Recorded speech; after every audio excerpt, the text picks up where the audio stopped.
La saison 2 de Severance a eu l'un des meilleurs épisodes de la série la semaine dernière, mais cet épisode de milieu de saison reste passionnant.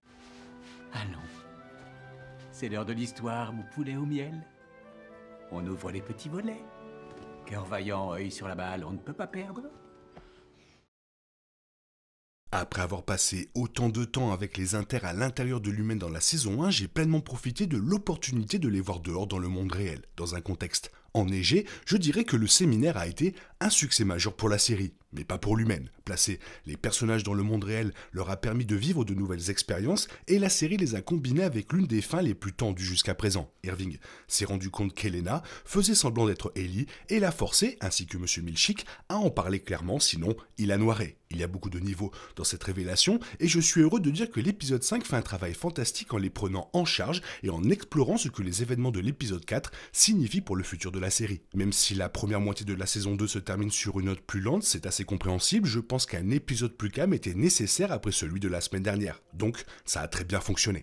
Deux histoires majeures ont dû se poursuivre après la fin de l'épisode 4, celle d'Irving et celle de Ellie. Je voulais commencer par approfondir la première perte majeure à laquelle la série a été confrontée. Le travail de John Turturro dans le rôle d'Irving B a été fascinant à regarder, le personnage étant un adepte des règles qui décide finalement non seulement de les enfreindre, mais aussi de les défier en faveur de ses amis. Tout cela est très thématique pour la série, jouant avec la recherche de soi et l'exploration de ce qui constitue une telle chose. L'épisode 4 présentait des événements auxquels on ne s'attendrait jamais à ce que Irving participe dans la saison 1. Pourtant, il était là, fermement debout et apparemment mourant d'envie de révéler l'un des plus grands secrets de l'humaine à ses amis et de ramener Ellie. L'épisode 5 a exploré ce noble sacrifice, l'humaine organisant de brefs funérailles pour Irving qui ont pris une tournure délicate car Mark devait encore se ressaisir après les événements de l'épisode de la semaine dernière. Pourtant, c'était bien qu'Irving puisse faire partie du focus de l'épisode, même s'il est mort. Même si Irving B, l'inter, est peut-être mort, la version exter est toujours saine et sauve. Je n'ai pas pensé à la façon dont la série pourrait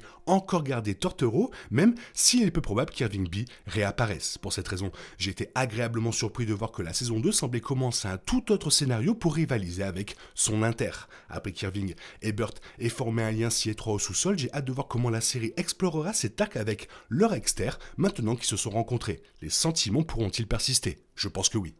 Même si les conséquences de la mort d'Irving ont joué un rôle dans l'épisode plus lent, il y avait largement assez de temps pour se concentrer sur les ramifications des actions d'Elena Egan. Non seulement elle a fait semblant d'être Ellie R, mais Elena a volé la première fois de Mark et Ellie. Même si je m'attendais à ce que Mark S soit soulagé que Ellie et lui soient de nouveau ensemble au sous-sol, je comprends parfaitement à quel point il lui faut du temps pour se sentir à nouveau à l'aise avec elle. Après tout, Mark ne pouvait pas dire que Ellie avait été remplacée par Elena, ce qui développait des problèmes de confiance. Étant donné qu'Elena faisait semblant d'être Ellie, cela signifiait également que la vraie Ellie ne savait pas que Madame Kazé était la femme de Mark. J'ai été choqué par la façon dont Mark a joué cela de manière si nonchalante. Après s'être habitué à toute la routine joyeuse et à la personnalité énergique de Mark, il était difficile de le voir se comporter de manière aussi inhabituelle dans cet épisode, étant un connard, comme Ellie lui dit en face. Cela a permis à la série de lui donner l'impression d'être davantage une personne réelle, pleine de nuances, différente de la façon plus caricaturale dont les inters sont parfois représentés. Je trouve intéressant qu'Elena ait été obligée de laisser son inter reprendre le relais en raison de l'importance vitale du travail de Mark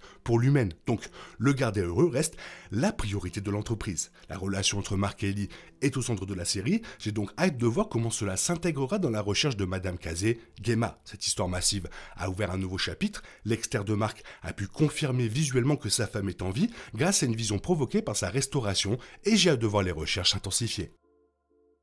Dans les derniers instants de l'épisode 4, Irving a demandé à Dylan quelque chose avant que Milchick ne le licencie définitivement de l'humaine. Dylan relie enfin les points dans l'épisode 5 et se rend compte que les derniers mots d'Irving le dirigeaient vers une affiche dans la salle de repos de l'humaine. En regardant derrière l'affiche, il trouve un papier où est dessiné le couloir, mais contient également les indications pour se rendre au hall des exportations. Cette révélation est un développement crucial dans la série car le hall des exportations mène à l'ère de test où Gemma est probablement détenue. Dylan se retrouvera probablement à la croisée des chemins dans la saison 2. Son désir de venger le licenciement d'Irving l'encouragera à explorer le hall d'exportation et à découvrir la vérité sur l'humaine. Cependant, il craindra également que l'humaine l'empêche de rencontrer la femme de son exter s'il devient trop rebelle. Seul le temps nous dira s'il deviendra plus docile juste pour pouvoir rencontrer la famille de son exter ou s'il redoublera d'efforts pour chercher des réponses.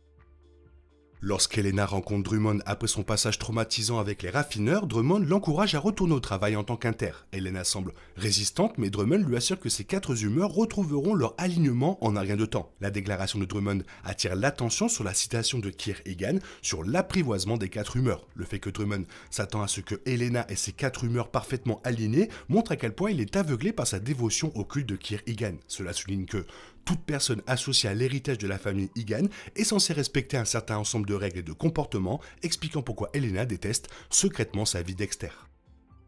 On pensait auparavant que le bureau avait accédé à la demande de Mark et avait pris des dispositions pour que les anciens membres de son équipe reviennent après qu'il le leur ait demandé. Les réformes de l'Humaine et les nouveaux avantages accordés aux travailleurs dissociés semblaient également être une nouvelle tactique que l'Humaine souhaitait mettre en œuvre pour garantir que les employés du RMD faisaient loyalement ce pourquoi ils avaient été embauchés. Cependant, l'évaluation des performances de Milchick révèle que traiter les travailleurs de manière plus humaine était son idée. Il pensait que leur donner plus de liberté et les traiter comme des humains leur permettrait de se sentir plus valorisés et sur le long terme d'améliorer leur productivité. Au grand désarroi de Milchick, Drummond révèle que ces stratégies n'ont pas fonctionné et l'incite à être un peu plus sévère avec les employés. Milchick est également d'accord sur le fait qu'il devrait resserrer la laisse et menace même l'inter de Mark de faire preuve de prudence après son aventure avec Elena Egan. Ce nouveau développement suggère que Milchick deviendra probablement de plus en plus impitoyable envers les employés pour s'assurer qu'ils terminent leur travail sur le projet Cold Harbor. Cela signifierait que toutes les allocations et libertés dont jouissaient auparavant les travailleurs seraient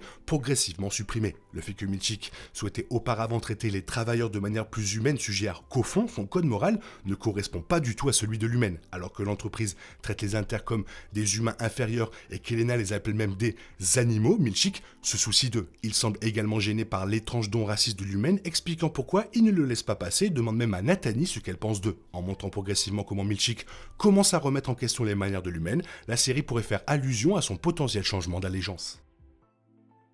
La série a déjà laissé entendre qu'Irving avait une longue histoire avec l'Humaine. Alors que son inter affirmait avoir travaillé au RMD pendant 3 ans, le LinkedIn officiel de l'Humaine a suggéré qu'il travaille dans l'entreprise depuis 9 ans. Cela laisse entendre qu'avant de rejoindre le RMD en tant que travailleur dissocié, il était soit un employé dissocié dans un autre département, soit un travailleur non dissocié associé à l'entreprise. Son externe semble connaître le hall des exportations en raison de son expérience avec l'entreprise. La série a également déjà laissé entendre qu'Irving avait une formation militaire. Utilisant ses compétences militaires, Irving semble s'être porté volontaire pour aider quelqu'un à découvrir la vérité sur l'Humaine et à dénoncer l'entreprise. Les fans pensaient auparavant qu'il parlait à l'exter de Burt via le téléphone public. Cependant, l'épisode 5 confirme que l'exter d'Irving et Burt ne se connaissent pas. Puisque Regaby est également déterminée à éliminer l'Humaine, Irving pourrait travailler avec elle. Cependant, pour l'instant, ce lien semble vraiment peu probable, ce qui suggère que plusieurs forces externes travaillent contre l'Humaine.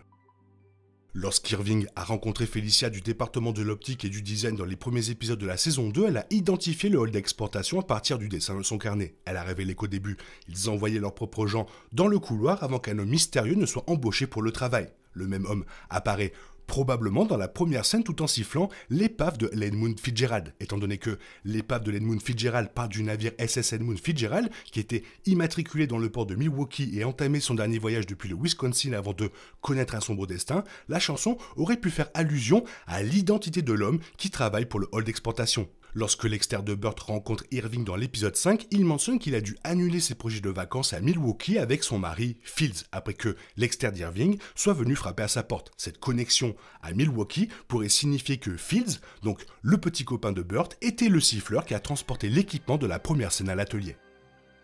Mademoiselle Wang semble un peu trop robotique comme Madame Kazé et fait même preuve d'une loyauté sans faille envers l'humaine. Dans l'épisode 5, elle demande même à Milchick de ne pas faire en sorte que les travailleurs du RMD se sentent comme des humains en acceptant de les laisser organiser des funérailles pour Irving. Son manque d'empathie et de détachement fait qu'il est difficile de ne pas croire qu'elle travaille à temps partiel comme Madame Kazé. Comme Madame Kazé, elle ne quitte apparemment jamais le bâtiment l'humaine et n'a pas d'exter. Le fait qu'elle travaille à l'humaine au lieu d'aller à l'école suggère qu'elle aurait pu être présumée morte dans le monde extérieur. La dernière interaction de Mark avec Regaby dans l'épisode 5 suggère que l'humaine a volé le cadavre de Gemma à la morgue et a trouvé un moyen de la faire revivre. L'entreprise aurait pu faire quelque chose de similaire à Mademoiselle Wang après sa mort. Si cela est vrai, Wang et Kazé pourraient toutes deux être des sujets de thèse pour les expériences technologiques de renaissance de l'humaine.